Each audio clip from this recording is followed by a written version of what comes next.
The morning light slipped through the lace curtains, spilling across the modest apartment where Sanaa and Imran began every day with quiet, rehearsed normalcy.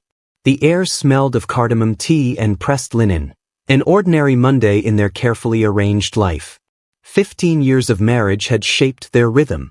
He left for the bank at 8 sharp, briefcase in hand, while she kissed his cheek and reminded him not to skip lunch.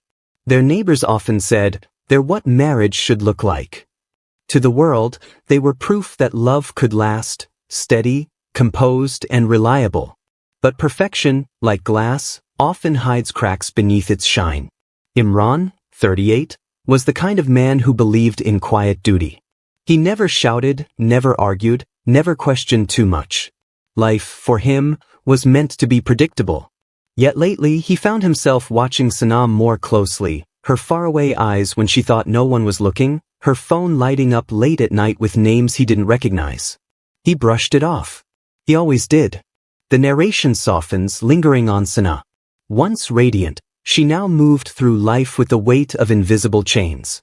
Each morning, as Imran left for work, she'd press her palm against the closed door, whispering to herself, one more day. She had learned to measure time not in hours, but in the distance between her truth and his trust. At school, her students adored her. She smiled easily, listened intently, and stayed after class to help the shy ones read better. But when the final bell rang and the halls emptied, the silence reminded her of everything she had buried. 15 years of marriage built on a lie. One she convinced herself was mercy. That evening, they hosted a small dinner to celebrate their anniversary. Candles flickered on the table, their soft light bouncing off framed wedding photos on the wall.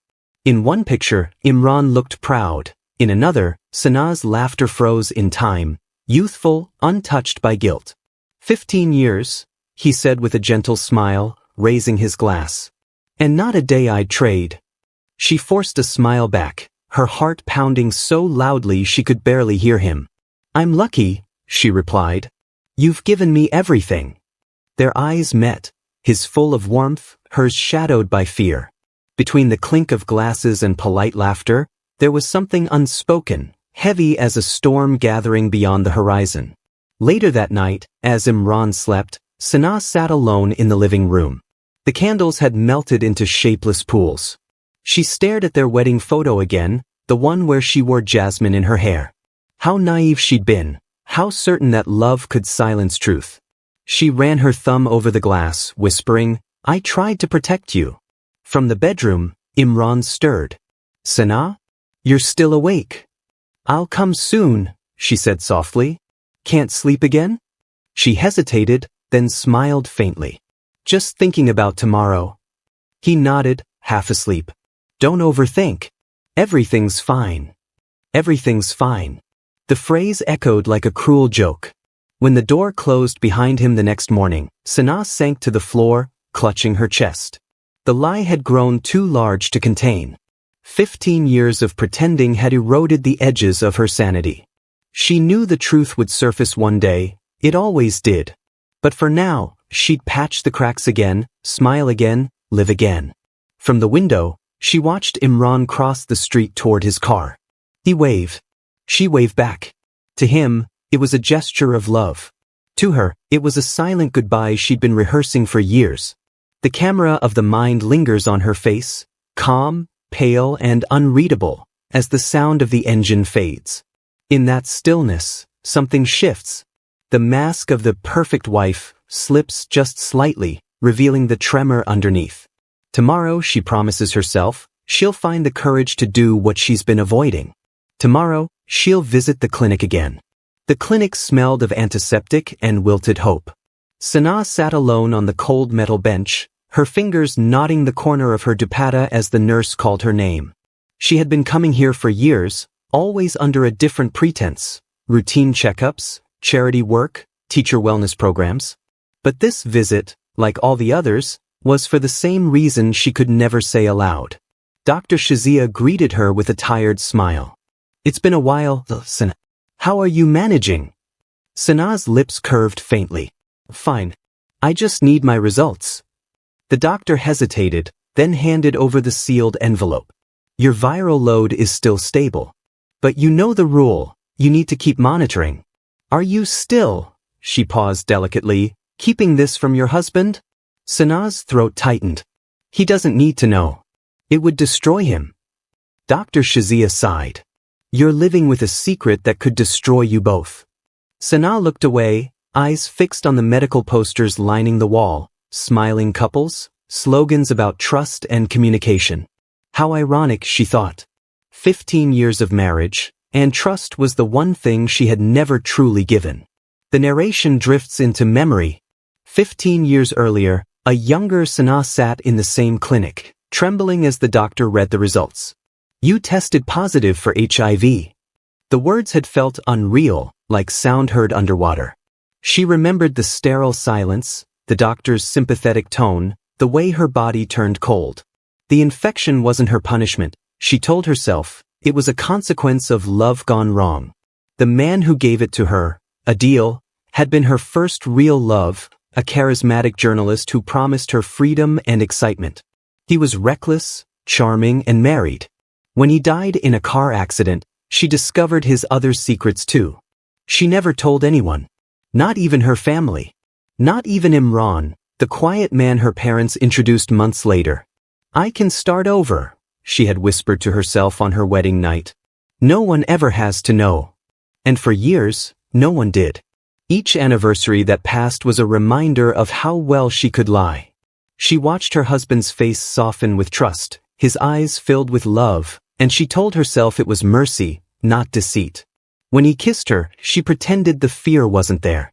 When he talked about having children, she always found an excuse. Later, she'd say, not yet. But guilt has a heartbeat, and hers never stopped echoing. At school, she poured herself into teaching. The children gave her purpose. Their laughter drowned out the voice in her head that whispered, you're a liar. You're dangerous. At night, she'd lie awake, feeling the weight of invisible glass between her and Imran. Sometimes she imagined telling him everything. She pictured his face, first confusion, then horror, then hatred. That vision alone kept her silent. Back in the present, Sanaa folded the test report carefully and slipped it into her handbag. Thank you, doctor, she said softly. As she stood to leave, Dr. Shazia's words followed her like a warning. Secrets have a way of finding air, Sanaa. Be careful what you let suffocate. Outside, the world was blindingly bright. The noise of traffic, the chatter of vendors, the chaos of life, it all felt distant. She walked through it like a ghost carrying invisible wounds. At the school gate, she stopped and took a deep breath. Her phone buzzed, a message from an unknown number, miss me. Her heart skipped. She knew that name, that tone. Rida. A smile crept to her lips, small and dangerous. The message was both comfort and temptation. She typed back before she could stop herself, you shouldn't text me here. You didn't say stop, came the reply. She stared at the screen, conflicted, the reflection of her face caught in the glass. Two versions of her stared back, the faithful wife and the woman she once was. When the final school bell rang, Sanaa tucked her phone away and composed herself. Imran would be home soon, expecting dinner, laughter, routine. But tonight, something felt different. The walls of her perfect life seemed thinner, the air heavier. As she drove home, the envelope of test results slid from her bag and landed on the floor mat, half hidden under her seat, unnoticed, yet dangerously close to discovery. Sanaa didn't look down. She just kept driving, eyes fixed on the road, whispering to herself the same fragile promise as always. One more day. Just one more. That night, Sanaa lay in bed beside Imran, his steady breathing filling the darkness like a metronome of false peace. Her phone glowed faintly under the blanket, Rida's name flashing on the screen again. I can't stop thinking about you. Sanaa's heart raced. She glanced at Imran's sleeping face, the faint light tracing the calm lines of a man who believed his world was whole. With trembling fingers, she typed back, don't text me this late. Then deleted it. Then wrote again, me too. A single lie had built her marriage. Now, smaller ones kept it standing. The next afternoon, the narration carries us to the school staff room. Papers rustled, chalk dust floated in the air, and the faint hum of gossip filled the room. Rita sat across from Sanaa, her dark hair tied loosely, eyes sparkling with mischief. "You look tired," she said softly, pouring tea into Sanaa's cup. "Still pretending everything's perfect at home?" Sanaa forced a smile. "It's fine. Just work." "Work doesn't make you glow like that," Rita teased. "Something else does." Their laughter drew a glance from another teacher, and both fell silent. But under the table, Rita's hand brushed against Sanaa's, a touch that lasted only a second yet burned through her like fever. The narration slows, describing the moment as if time itself bent around them. Two women, bound by loneliness, defying what they knew was forbidden. It began innocently, shared lunches, long walks after school, comfort in whispered confessions. But comfort has a way of turning into need. One rainy evening, when Rita's car broke down, Sanaa offered her a ride home. Inside the dimly lit car, rain tapping the windshield like fingertips, Rita looked at her and said, "You don't have to keep pretending." Sanaa turned away. "Pretending what?" "That you're happy." Their eyes met in the mirror, one filled with guilt, the other with desire. Rita leaned closer, her voice barely a whisper. "You deserve to feel alive again." That was the night the line blurred. The kiss was brief, desperate, and wrong in every way. But it made Sanaa feel something she hadn't felt in years, seen, wanted, understood. Months passed. The affair continued quietly, hidden in staff room glances and after-hours meetings. To the world, they were close colleagues. To each other, they were lifelines in a cage of expectations. But guilt never slept. Each time Imran kissed her goodnight, she felt the weight of another betrayal pressing down. She told herself it was harmless, that no one was getting hurt. But deep down, she knew the truth: every secret cuts deeper than the last. One evening, as they met in Rita's apartment, the sound of rain returned like a cruel echo. Rita traced the outline of Sanaa's wedding ring with her finger. "Do you ever think of telling him?" she asked. Sanaa froze. "About this? About everything. The truth, Sanaa. You can't live in two worlds forever." Sanaa pulled her hand back. "You don't understand. If I tell him, I lose everything. My marriage, my job, my respect, my life." Rita's eyes softened. "Maybe what you're protecting isn't worth saving anymore." The words stung because they were true. That night, Sanaa left without saying goodbye.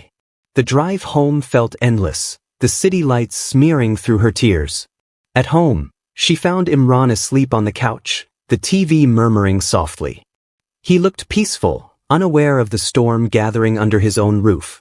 She covered him with a blanket, whispering, "You deserve better." Weeks turned into months. Distance grew between her and Rita, but silence couldn't erase memory. The messages stopped, the glances faded, but the guilt remained. Then, a year later, a familiar name appeared again. Mina, a former student, now in her 20s, newly graduated and full of admiration for her old teacher. She reached out online, calling Sanaa her inspiration. The friendship began innocently, just as it had with Rita. Messages about life, career, loneliness. But the same hunger for connection lingered beneath every word. Mina's attention filled the void Rita left behind, and before Sanaa realized it, she was falling again, into another secret, another mistake. Sanaa stared at her phone that night, Mina's message blinking at the top. "You make me feel safe." Her fingers hovered over the keyboard, her chest tight with fear and longing. She didn't know why she replied, only that she couldn't stop. "You do too." The narration lingers as Sanaa closes her eyes, the room silent except for the hum of the ceiling fan. Outside, the world continued unknowing, but inside her heart, the shadows had started to multiply. And in those shadows, betrayal was slowly taking root, one that would soon reach Imran and destroy everything she'd fought to keep hidden.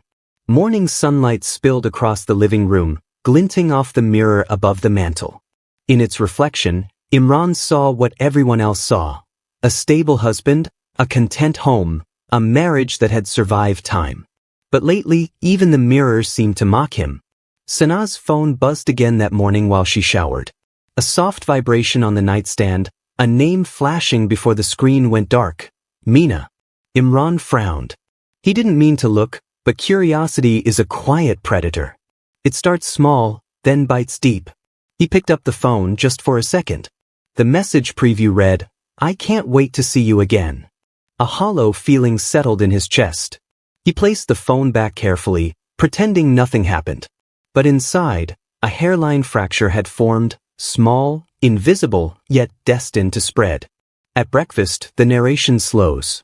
Sanaa hummed softly as she served tea, her smile a little too perfect. "You're quiet today," she said. "Just tired," Imran replied, stirring his cup. She nodded, pretending to believe him. He nodded, pretending everything was fine. It was a performance they both knew by heart. The silence between them wasn't angry, it was worse.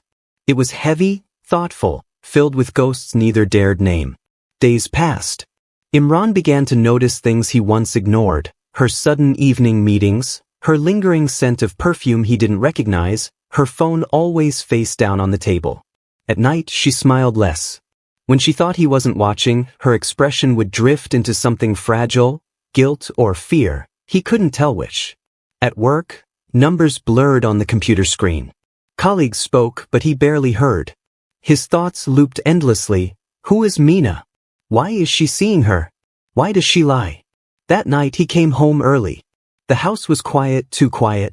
He walked into the living room and saw Sanaa sitting on the couch, talking softly on the phone.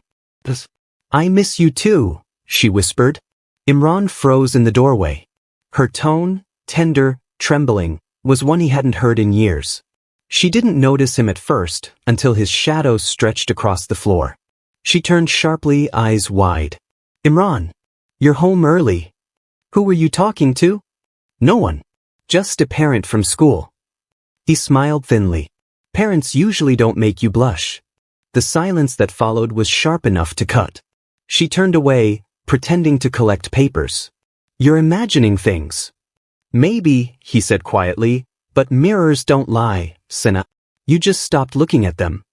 Her eyes flickered, but she said nothing. That night, Imran couldn't sleep. He stood before the same mirror, staring at his reflection. Behind him, the faint light of Sanaa's phone glowed again on the nightstand. His thoughts churned. Was this karma? Had he missed the signs all along? Or had she always been this person, and he was simply too blind to see? He reached out, touching the mirror's cool surface. "What are you hiding from me?" he whispered, his voice barely audible. In the reflection, he saw the faint outline of his wife turning in her sleep, peaceful, untroubled, as if the world she'd built from lies couldn't touch her in dreams. The narration deepens, capturing his unraveling mind. Trust, once broken, doesn't shatter loudly, it fractures quietly, until every moment feels like an accusation. The next morning, Imran searched the car before leaving for work, something he'd never done before. On the floor mat beneath the passenger seat, he found a folded envelope. Medical letterhead. A name. A date. He unfolded it with trembling fingers. The words blurred, but one phrase stood out in brutal clarity. HIV positive. Maintain treatment regimen. The world tilted. His breath caught. His mind went blank. The mirror had finally cracked all the way through. He folded the paper back, his hands shaking, eyes burning with disbelief and dread. As he looked toward the house, Sanaa appeared at the doorway, smiling gently, waving goodbye, unaware that her 15-year secret had just slipped into the light. Imran sat in the sterile clinic room, the hum of the air conditioner loud against the silence pressing on his chest. The doctor's voice was calm, professional, but each word struck him like a hammer. "Mr. Imran, your test results are back." The pause. "You've tested positive for HIV." For a moment, sound vanished. The world blurred, his pulse roaring in his ears. He stared at the white walls, the charts, the doctor's sympathetic eyes. None of it made sense. "There must be a mistake," he whispered. "I'm not. I don't live like that. I have one partner. My wife." "I understand," the doctor said gently. "But the results are accurate. I'm sorry." Imran's lips moved, but no words came. He could hear his own heartbeat, slow, then faster, until it became unbearable. "How long?" he finally managed. It's impossible to know precisely. It could have been years. Years. The words sliced through him. His mind raced through every detail of his marriage. The sleepless nights, the illnesses Sanaa brushed off, her reluctance for intimacy, the hidden phone, the lies. And the envelope. The one with her name on it. The room spun. He clutched the edge of the table to steady himself. Later that evening, he drove home in silence. The city lights smeared past the windshield, his reflection ghostly in the glass. His hands trembled on the steering wheel. Rage and disbelief tangled inside him like barbed wire. At home, Sanaa was in the kitchen, humming softly, her back to him. The ordinary scene, the sizzle of onions, the clink of utensils, felt surreal, like a cruel performance staged for a man who already knew the ending. He watched her for a long moment, the air thick with secrets. "How was work?" she asked without turning. He didn't answer. His voice, when it came, was low, unfamiliar. "You went to Dr. Shazia recently, didn't you?" The spoon froze midair. "What?" "I found your report." Her shoulders stiffened. The knife slipped slightly from her fingers. "Imran, I can explain." He stepped closer, the paper crumpled in his fist. "Explain what? That you've been lying to me for 15 years? That you gave me this disease?" Her voice broke. "I didn't mean to." "Didn't mean to?" His tone cracked. "You knew. You knew, Sanaa." Tears filled her eyes. "I was scared. You don't understand what it's like to live with this. The shame, the fear. I thought I could protect you." "Protect me?" he shouted, slamming his hand against the counter. "You killed me, Sanaa. You just took your time doing it." The narration slows, heavy with emotion. Her sobs echoed in the kitchen, the sound raw, human, desperate. He turned away, unable to look at her. The smell of burning food filled the air. "I loved you," she whispered. "I still do." He laughed bitterly, the sound hollow. "You don't love anyone, Sanaa. You just lie to keep from being alone." She reached out, but he stepped back. "Don't touch me." For a long moment, neither spoke. Only the ticking of the kitchen clock marked the passing seconds, slow, merciless. Finally, she said quietly, "If I could go back, I'd tell you everything." He looked at her then, truly looked. The woman he'd built his life around was now a stranger. Her tears didn't move him. His grief had already turned into something colder. "I wish you had," he said softly. "Because now, there's no going back." That night he slept in the guest room. Sanaa sat alone at the dining table, the cold dinner untouched, the house suffocatingly still. She pressed her palms to her face, whispering prayers that no longer felt like they belonged to her. Imran lay awake, staring at the ceiling. Every memory rewrote itself. Every smile, every touch, every word. He felt poisoned, not just in body, but in soul. By dawn, a new thought had taken root, quiet but relentless. If truth had destroyed him, what would justice look like? He rose before sunrise, washed his face, and looked at his reflection in the mirror, the same one that had once mocked him. Now, he barely recognized the man staring back. The reflection whispered back his own unspoken vow. "She took my life from me. I'll take hers from her." Morning came gray and cold, the kind of light that made everything look harsher than it was. Imran sat at the dining table, staring at the untouched cup of tea Sanaa had placed before him. The silence between them was suffocating, too thick for words, too heavy for forgiveness. Sanaa stood across from him, her eyes swollen from the night before. She wanted to speak, to explain, but every word felt useless. He had already seen her truth, and there was no language that could make it gentler. Finally, he broke the silence. 15 years, he said quietly.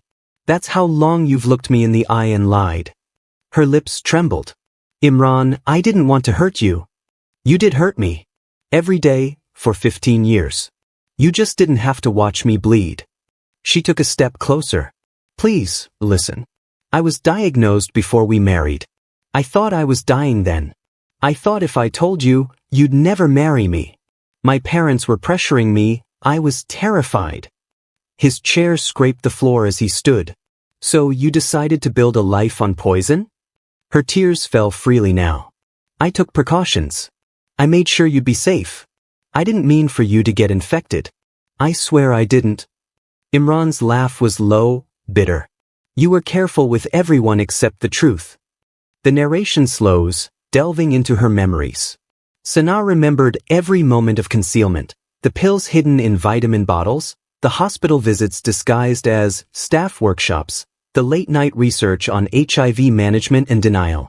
For years, she lived in quiet panic, rehearsing stories in case he ever found out. But he never questioned her. His trust had been her shield and her curse.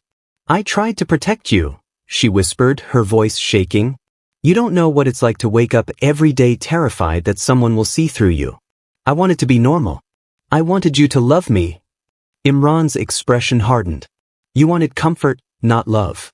Love is built on truth, Sana. You chose lies. She shook her head. It wasn't all lies. I loved you. Everything else, the mistakes, the secrets, they came from fear. Fear doesn't give you the right to ruin someone's life, he said, each word deliberate, heavy. Her breathing quickened. I'm sorry, Imran. Please. I can help you through this. We can still live. He cut her off sharply. Live? You call this living? You took my future and buried it under your guilt. He turned away, his fists trembling. The narration tightens around his breaking point, anger giving way to despair. He wasn't shouting anymore. His voice had sunk into something far darker. You should have let me choose, Sana, he said quietly. You decided for both of us. You played God with my life. The room fell silent again. She reached for him, but he stepped back, his face pale, his eyes distant, as if he were already somewhere else entirely. That evening, they sat apart at dinner.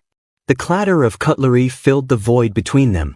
Every second felt fragile, like glass ready to shatter. Sana watched him silently, her stomach twisting. She wanted to tell him everything, about Raida, about Mina, but the words died before reaching her lips. What was the point now? The truth no longer healed, it only destroyed. Imran's gaze drifted toward her, unreadable. Are there more lies I should know about? Her throat closed. No, she whispered. That's everything. But the lie left her mouth too easily. He saw it, the flicker in her eyes, the hesitation. And in that moment he knew there was still more. When he went to bed, Sana remained at the table, staring at the fading candlelight. She wanted to believe things could still be fixed, that love could survive truth. But deep inside, she knew something had changed forever. Upstairs, Imran lay awake, staring at the ceiling. The air between them was no longer silence, it was calculation. He was no longer just broken, he was planning. By morning, his voice would be calm again, his manner gentle, his smile almost forgiving. But inside, a new kind of patience was forming, the kind that waits for the right moment to strike. The next few days unfolded in eerie quiet. Gone were the arguments, the questions, the accusations. In their place, there was a strange gentleness, the kind that hides teeth beneath a smile. Imran woke up early, made breakfast, and even kissed Sana's forehead before leaving for work. She stood frozen, confused, wondering if the storm had passed or if it was only waiting to strike harder. Every gesture felt rehearsed, every smile too smooth.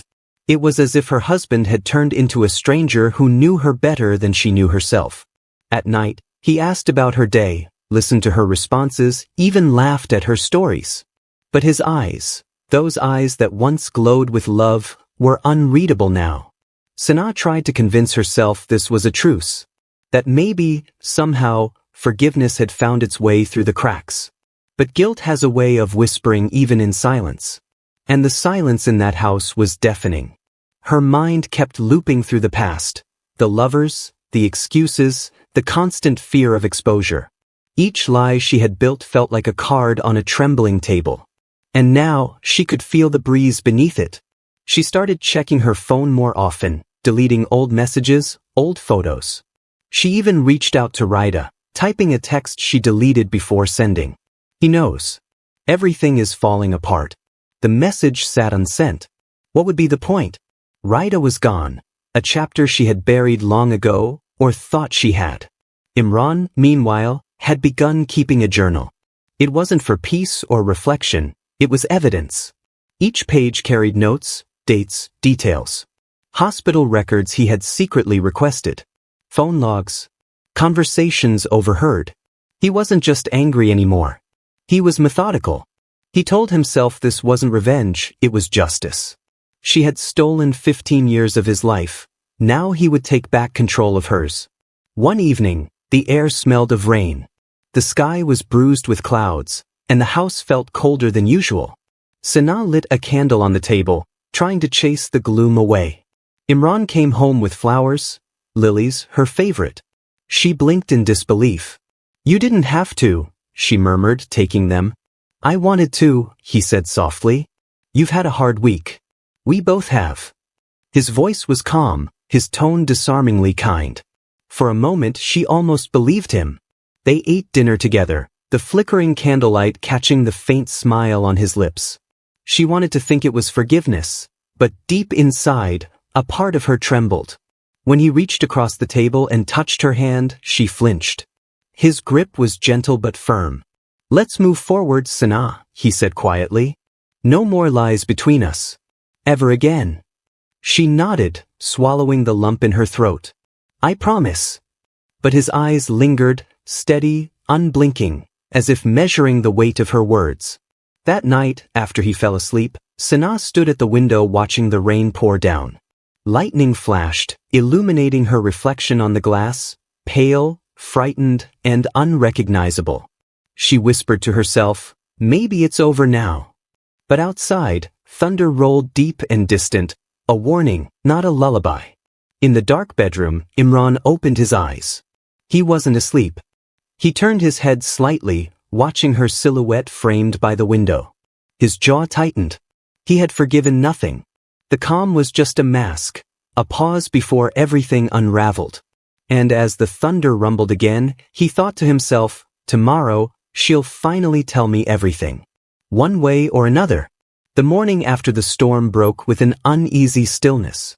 The rain had stopped, but the air still clung heavy with the scent of wet earth and something sharper, like tension waiting to ignite.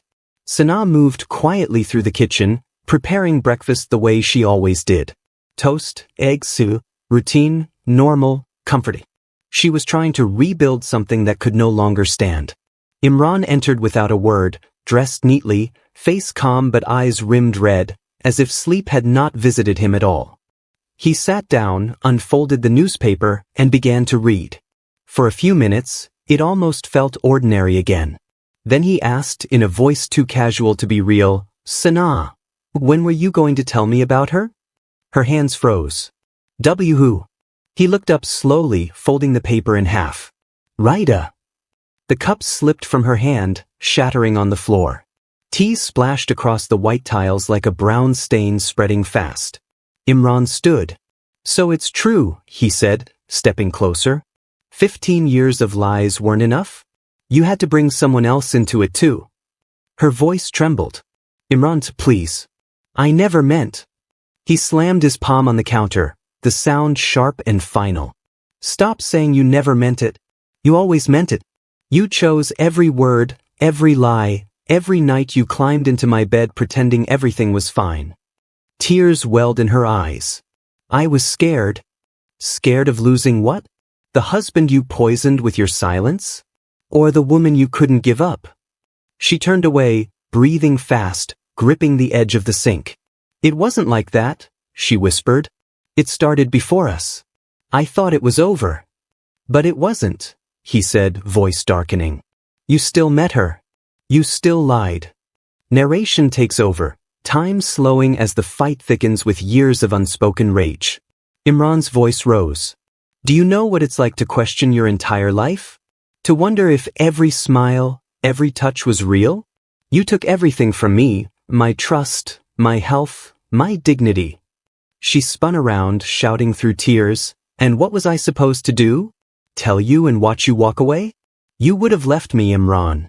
I would have lost everything." He stared at her, eyes glassy, lips trembling. "You already lost me." Silence fell like a curtain. Only the sound of rain dripping from the eaves outside. Then, in a motion almost instinctive, he grabbed the nearest thing, the teacup shards scattered across the floor, and flung one at the wall. It cracked loudly, fragments scattering near her feet. She gasped, stepping back. "Stop it! You're scaring me." "Good," he muttered. "Now you know how I felt every day since I found out." But the anger didn't stop there. It grew, twisting with betrayal and pain. Sanaa reached for her purse on the counter, instinctively wanting to leave, but he blocked her path. "You're not going anywhere," he said quietly. "Not until you tell me everything." Her chest heaved. "Imran, please. I'll tell you, just not like this." "Now," he said, stepping closer, his breath unsteady. "Tell me the truth." She hesitated, and that hesitation, that tiny pause, snapped whatever restraint he had left. His hand moved faster than thought, striking her across the face.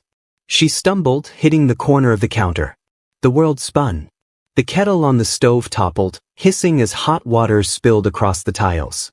She fell to her knees, blood blooming from a cut on her forehead, mixing with the steaming puddle beneath her. Imran froze, chest rising and falling in sharp bursts. The anger drained as quickly as it had surged, replaced by horror. "Sanaa," he whispered, stepping closer. "I didn't mean." She looked up at him, dazed, eyes filled not with fear but disbelief. "You finally did it," she said softly. Blood trickled down her temple, staining the white floor crimson. Outside, thunder rumbled again, distant, echoing the violence that had just unfolded inside. Imran knelt beside her, shaking, hands hovering over her shoulders but not daring to touch. The kitchen smelled of metal and steam, like the air after lightning strikes. He whispered her name again, but she didn't answer. Only the slow drip of blood on the tiles filled the silence. And as the rain began once more, Imran knew the calm was truly over, and the storm had just begun. The sound of dripping water was the first thing Imran heard when he opened his eyes. For a moment he didn't know where he was, or why the air around him smelled of iron and smoke. Then he saw the kitchen, the blood, the stillness. Sanaa lay on the cold tiles, her body awkwardly twisted, the white of her dress stained deep red. The kettle had stopped hissing long ago, but the memory of the scream it let out still echoed in his ears. He knelt beside her, his hands trembling as he touched her shoulder. "Sanaa." Her skin was warm. Her chest rose faintly. She was alive. Relief washed through him, but only for a second. Because as he turned her face toward him, the realization struck. Her eyes were open, but unfocused, blank. He stumbled backward, his breath catching. "No, oh no." The narration slows, drawing into the haze of shock that wraps around him like fog. He didn't mean for it to happen. It was a fight, anger, heat, years of lies colliding all at once. But now, the consequences lay in front of him, irreversible and silent. Imran's mind spun. He grabbed the phone, dialed, then stopped. Who would believe him? The man whose wife had hidden a disease, betrayed him, and now lay dead in their kitchen. Would anyone see that as an accident? He dropped the phone and pressed both hands against his head. Think. Just think. Minutes turned to hours. The storm outside had faded into dawn light creeping through the window. The blood on the tiles had begun to dry, dark, dull, sticky. Imran sat on the floor, staring at it. It wasn't until he heard the faint vibration of Sanaa's phone that something shifted. The device lay near the counter, its screen lighting up with a new message.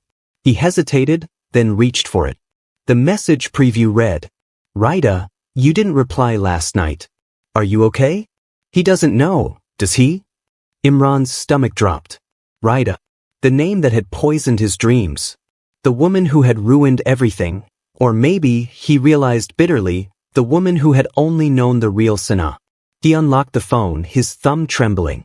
What he found wasn't just messages, it was a timeline. 15 years of hidden truth. Photos, notes, voice memos, and long threads of conversation that painted a life he had never been part of. The text told the story of two women trapped between fear and desire. Sanaa had hidden her diagnosis not only from him but also from Raida for years, until it became impossible. One message, dated just months ago, caught his attention. Sanaa, he's been distant lately. I think he knows something. I'm scared. Raida, tell him before he finds out himself. Secrets never stay buried. He stared at the screen, his pulse loud in his ears. Raida knew. Maybe she had even warned Sanaa. Maybe she was the last person to speak to her before everything fell apart. A sound outside made him jump, a car door slamming. Through the window, he saw their neighbor, Mrs. Qureshi, watering her plants, her curious eyes glancing toward the house. Panic seized him. He stood up, wiping his hands instinctively, though the blood had already dried into his skin. His reflection in the microwave caught his eye, pale, hollow, a stranger staring back. He needed to make this look like something else. An accident, a fall. Anything but what it really was. He dragged her body gently, placing her head near the counter, the angle just believable enough. But as he did, something metallic clinked against the tiles. A small flash drive fell from her hand, hidden beneath her sleeve. He frowned, picking it up. No label, no mark. Just a plain silver stick, and somehow he knew it mattered. He slipped it into his pocket just as another knock echoed at the door. Mr. Imran? Everything okay? Mrs. Qureshi's voice floated through the hallway. He froze, his mind racing. Then, forcing his breath steady, he called out, yes. Just spilled something in the kitchen. All fine. The sound of retreating footsteps followed, and silence returned. Imran looked down at Sanaa one last time. Her face was peaceful now, almost as if she had finally escaped the weight of her secrets. But he hadn't. He was drowning in them. He crouched beside her, whispering, I didn't want this. You left me no choice. Then, standing slowly, he pocketed her phone, grabbed the flash drive, and wiped the counter with trembling hands. The house smelled of bleach and rain when he finally turned off the lights. Outside, the sun had broken through the clouds, a cruel brightness after a night soaked in blood. And as Imran locked the door behind him, clutching the flash drive, one thought consumed him. If this tiny piece of metal held the truth, he wasn't done yet. The real discovery was still waiting. Imran sat in the car long after he had driven away from the house, the steering wheel slick beneath his palms. His mind replayed every moment of the last 12 hours. Sanaa's fall, the blood, the silence that followed. He parked near the old riverside, where the morning fog rolled thick across the water. For years, this had been his place of peace, where he came to think, to breathe. Now it was where he came to hide. The flash drive felt heavy in his pocket, heavier than any secret he'd ever carried. He pulled it out, turning it over in his hand. Plain, silver, silent. But somehow, it pulsed with guilt. He knew he shouldn't look. He should throw it into the river, erase every trace, walk away. But something in him, the same quiet rage that had driven him to this point, refused to let go. He needed to know. Hours later, inside a dim cafe where no one knew him, he plugged the flash drive into his laptop. At first, it was empty, or so it seemed. Then, a single hidden folder appeared. He clicked it open. Videos. Dozens of them. Each one labeled with dates spanning years. The first began with Sanaa's voice, shaky, tearful. Day 1, she whispered to the camera. I tested positive today. I haven't told anyone. I don't think I ever will. Imran froze. Her voice filled the air, fragile yet hauntingly calm. One by one, the videos told the story she had hidden, not just her illness, but the weight of it. In one, she sat by a hospital window, whispering, he deserves the truth, but if I tell him, I'll lose everything. Maybe love is just a lie we tell to survive. In another, years later, she was laughing with someone off-screen, Raida. The two women smiled, touched hands, their faces glowing with a kind of forbidden tenderness. Then came the final entry, recorded only days before her death. Sanaa's eyes were tired, her voice quiet. If anything happens to me, I want this to tell my side. I never stopped loving him, but I could never face what I'd done. Raida begged me to tell him, maybe she was right. Maybe silence isn't mercy. Maybe it's just cowardice. Imran's eyes burned. He slammed the laptop shut, shaking. The videos weren't just confessions. They were proof that she had lived her entire life afraid of truth, even when it was trying to save her. He looked around the cafe, the hum of quiet chatter suddenly unbearable. He couldn't stay there. Not with her voice echoing in his head. By evening, the weight of it had begun to crush him. He drove aimlessly, every streetlight flickering through the windshield like judgment. He ended up back at the house. The blood had been cleaned, the floor scrubbed until it gleamed. But no amount of bleach could erase what had happened. He sank to the floor, the same spot where she'd fallen. The silence felt alive, whispering around him. He spoke to the empty room. You wanted mercy. You wanted peace. And now, you've left me with neither. He pressed his forehead against the cold tiles. You should have told me, Sana. You should have trusted me. But even as he said it, he knew the truth. She hadn't trusted herself. Days passed in a blur. The police came, questioned him briefly, noted the head injury, the wet floor. Accidental fall, they concluded. No foul play suspected. Imran nodded along, his face calm, words measured. The perfect husband mourning a tragic accident. But inside, the guilt festered. The videos haunted him every night. Her voice would wake him in the dark, whispering, maybe silence isn't mercy. He couldn't eat. Couldn't work. His world had shrunk to one question. How long before the truth found its way out again? Because Rita was still out there. And if she came looking, if she told someone what she knew, the illusion would crumble. On the seventh night, Imran stood by the river again, the flash drive clutched in his hand. He whispered, you ruined me, son. But maybe I deserve it. Then, without another thought, he threw it into the black water. It sank instantly, leaving only ripples behind, small, fleeting, like the last traces of her life. He watched until the water stilled, until the night swallowed everything. But as he turned to leave, a figure stepped from the shadows near the embankment. A woman in a dark coat, her voice low, steady. Imran, she said. He froze. He knew that voice. Rita. And she was holding a phone, its screen glowing, playing the same video he had just thrown away. For a long, silent moment, neither of them spoke. The night air clung to the river like smoke, and the only sound was the water lapping softly against the stones. Rita stood beneath a flickering street lamp, her face half lit, half shadow. The faint glow of her phone screen reflected in her eyes, cold, steady, unreadable. Imran felt his stomach drop. How did you get that? He asked, his voice low, ragged. Rita stepped closer, her heels crunching on the gravel. Sana sent me a copy, she said. The day before she died. Imran's chest tightened. You think I... She cut him off sharply. I don't think. I know. The words hung between them like a blade. He turned his face away, staring at the dark water. It was an accident. She trusted you, Rita whispered, her voice trembling now. Even after everything, she still believed you loved her. Imran laughed softly, bitterly. Loved her? She lied to me for 15 years. She hid who she was, what she was. You expect me to believe that was love? Rita's eyes flashed. You don't get to decide that anymore. You took that choice from both of us.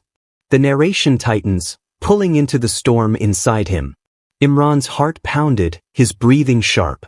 For days, he'd rehearsed his defense in his mind, how it wasn't his fault, how rage had blinded him. But hearing her voice, seeing her face, it all cracked open again. He said quietly, you don't understand what it's like to be betrayed by someone you trusted completely. Rita stepped closer. No, she said. You don't understand what it's like to be the secret. Her words hit him like a slap. He looked at her fully for the first time, the grief carved into her face, the tears she refused to let fall. You think I wanted her to lie to you? She continued. You think I wanted her to live like that, hiding, terrified? She loved you, Imran. And she loved me. That was her punishment. He took a shaky breath.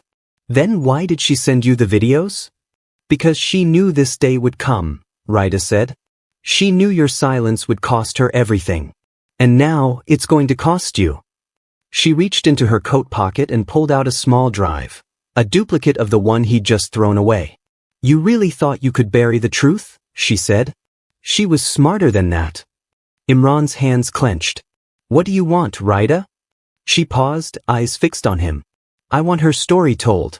I want the world to know what fear does to people, what silence creates. He stepped toward her, his voice dropping. You'd ruin both our lives for that? She shook her head. No, Imran. You already did that yourself. The wind picked up, carrying the smell of rain again. The same storm that had started it all seemed to be returning, ready to finish what it began.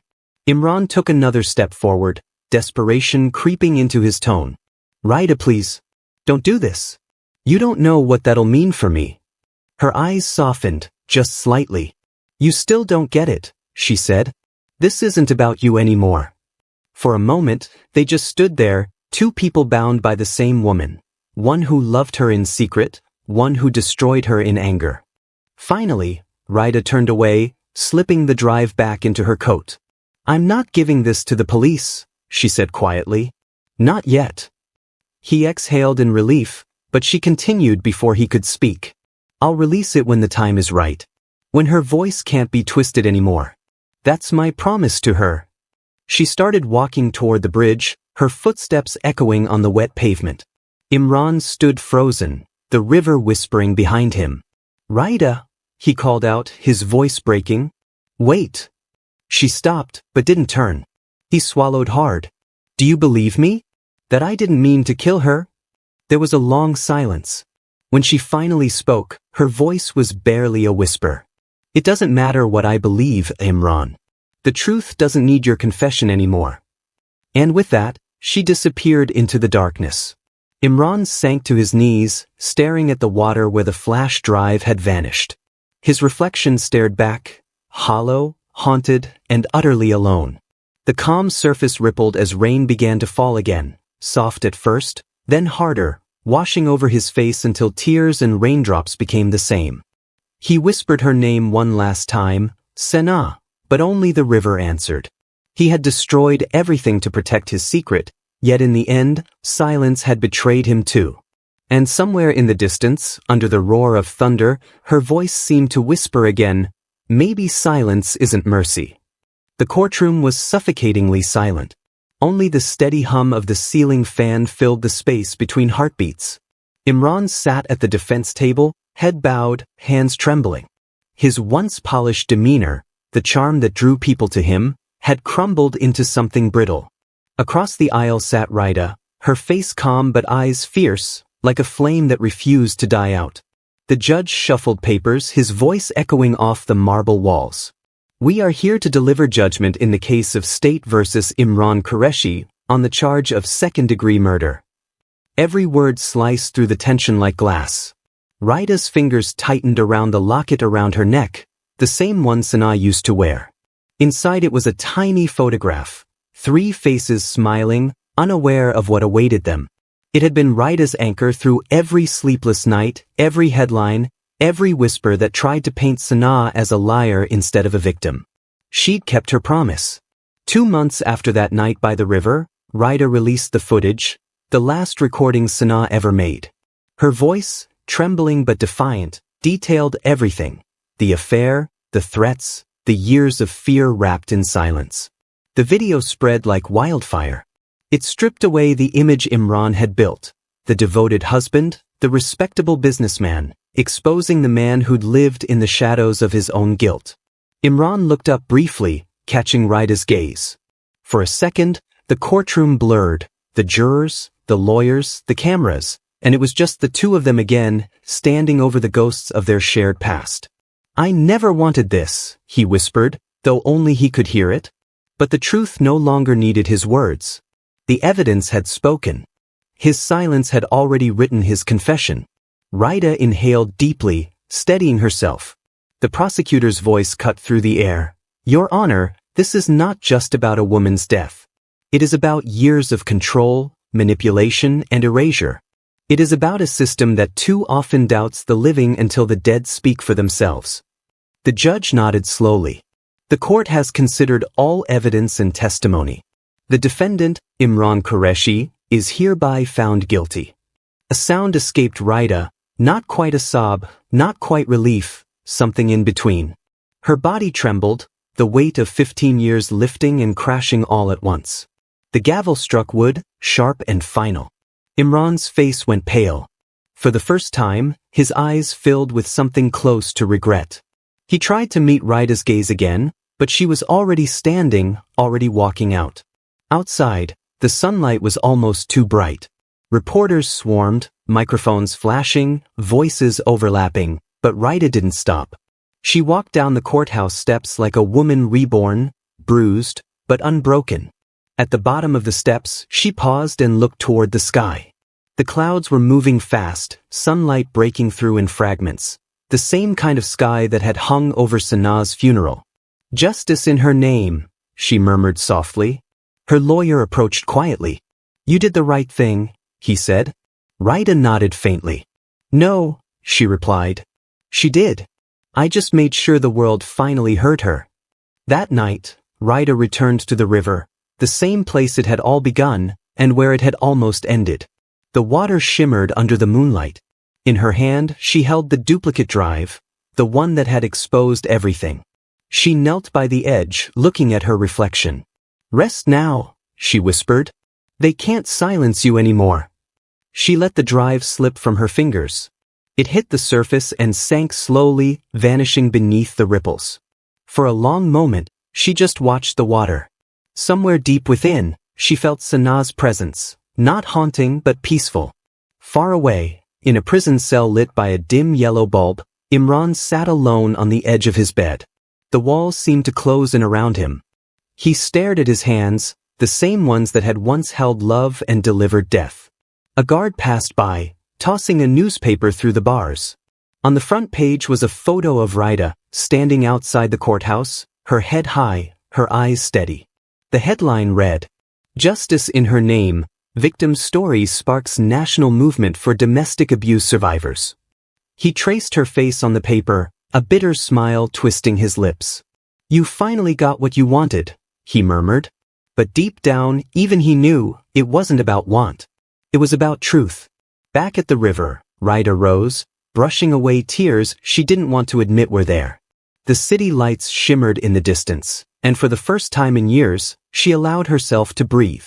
Sanaa's voice echoed faintly in her memory, that soft laugh, those words spoken on one of their last nights together. "If the truth ever comes out, let it set us free." And finally, it had. Rida walked away from the water, her silhouette fading into the glow of dawn, carrying not the burden of loss, but the strength of remembrance. Justice had not brought her peace, but it had brought Sanaa's story to light. And that, Rida knew, was enough.